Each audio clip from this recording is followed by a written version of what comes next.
नमस्कार दोस्तों, स्वागत है आपका अपने यूट्यूब चैनल वैदिक कॉलेज में।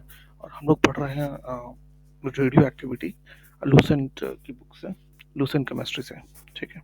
और ये लेक्चर्स सबके लिए एप्लीकेबल है। अगर आप कोई भी स्टेट लेवल का एग्ज़ाम दे रहे हैं या फिर आप पीसीएस का भी दे रहे हैं या इवन आप एसएससी दे रहे हैं, एनडीए दे रहे हैं, सीटीईटी दे रहे हैं, तो ये सबके लिए यूज़फुल है। ठीक है। तो आप हमारे प्लेलिस्ट पे जा सकते हैं और सारे सारे वीडियोस देख सकते हैं वहाँ पे लूसेंट केमिस्ट्री के। तो आइए चलते हैं, आज का हम टॉपिक पढ़ रहे हैं Rutherford सॉडी theory of radioactive disintegration. तो क्या है Rutherford सॉडी theory of radio disintegration?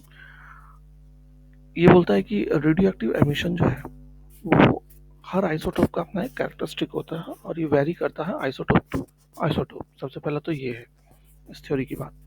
Second, इसको ना तो हम स्पीड अप कर सकते हैं, ना स्लो डाउन कर सकते हैं बाय कोई भी एक्सटर्नल फोर्स के, लाइक टेम्परेचर, प्रेशर, मास डिफरेंस।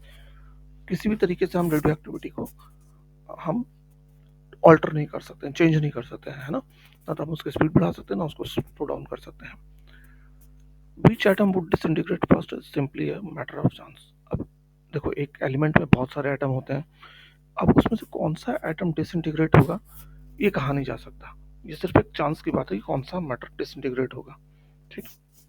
मतलब हम इसके बारे में प्रेडिक्ट नहीं कर सकते कि अब ये एलिमेंट, ये एटम डिसइंटीग्रेट होगा या वो एटम। ये सिर्फ चांस की बात है कि कोई भी हो सकता है उसमें से।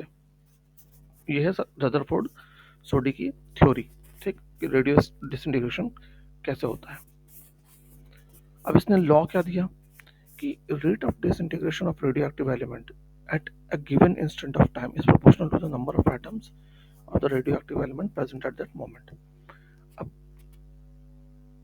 Rate of disintegration of radioactive element किस स्पीड से वो डिसइंटीग्रेट करेगा, डिपेंड करेगा कि उस किसी भी गिवन पॉइंट ऑफ टाइम पे उसमें कितने नंबर ऑफ एटम्स हैं जो कि डिसइंटीग्रेट हो सकते हैं, है ना।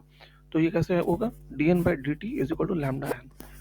तो अगर हम लैम्डा को इधर ही रहने दें, एन को यहाँ ले आए और डी टी को इस साइड ले जाए, तो इक्वेशन बन जाती है D N by N is equal to minus lambda del T D T.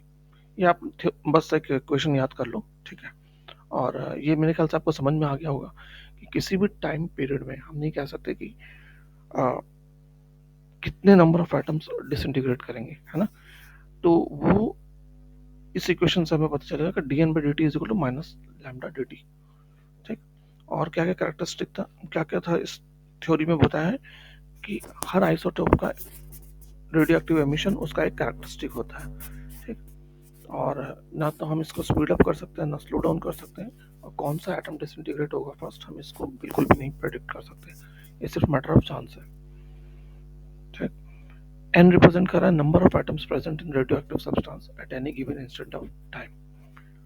N क्या है, नंबर ऑफ एटम्स है, और D N number that disintegrate into short interval D T. और डी एन किसको रिप्रेजेंट कर रहा है, जो डिसइंटीग्रेट हो रहे हैं एटम्स डी टी टाइम में, उसको रिप्रेजेंट कर रहा है। ठीक। अगर हम इसको सॉल्व करेंगे मैथमेटिकली, तो हम जो लोग ट्वेल्थ में साइंस ले रखे हैं वो जानते हैं कि अगर हम इंटीग्रेशन लेंगे तो ये सॉल्व हो जाएगा। और इंटीग्रेशन सॉल्यूशन के बाद जो फॉर्मूला निकल के आएगा वो है N is equal to N not E की पावर माइनस लैम्डा टी, जहाँ एन नॉट की वैल्यू, एन नॉट क्या रिप्रेजेंट कर रहा है, number of atoms at the beginning. ठीक। आप ये भी याद कर लेना, N is equal to N not E की पावर माइनस लैम्डा टी। ये आपका Rutherford Soddy theory of radioactive disintegration. ठीक है। इसमें एक इम्पॉर्टेंट पॉइंट ये है कि number of atoms of given radioactive substance decrease exponentially with time. आप देख रहे हैं, है ना, कि जैसे जैसे टाइम पास होता रहेगा वैसे वैसे नंबर ऑफ एटम्स जो कि रेडियोएक्टिव सब्सटेंस में हैं वो घटते चल जाएंगे। ऑब्वियस सी बात है, डिसइंटीग्रेट हो गए तो घटेंगे ही। तो ये था रदरफोर्ड सोडी थ्योरी। एक बार फिर से अगर मैं बोलूँ कि रेडियोएक्टिव एमिशन जो होता है हर आइसोटोप का अपना एक कैरेक्टरिस्टिक होता है। कैरेक्टरिस्टिक मतलब उसकी एक पहचान होती है। ठीक। हर आइसोटोप के अलग तरीके से रेडियोएक्टिव एमिशन करता है। रेडियो एक्टिविटी को हम ना तो स्पीड अप कर सकते हैं, ना स्लो डाउन कर सकते हैं किसी भी एक्सटर्नल फोर्सेस से, लाइक टेम्परेचर बढ़ा के या घटा के या प्रेशर को बढ़ा के या घटा के हम रेडियो एक्टिविटी को अफेक्ट नहीं कर सकते।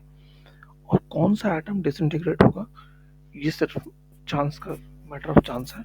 हम नहीं बता सकते कि ये एटम डिसइंटीग्रेट होगा या वो एटम डिसइंटीग्रेट होगा। ठीक है, तो आपको पूरा क्लियर हो गया हो। और बस एक सिंपल सा फॉर्मूला आप याद रख सकते हो, रख लेना, n equal to N not E to power minus lambda T.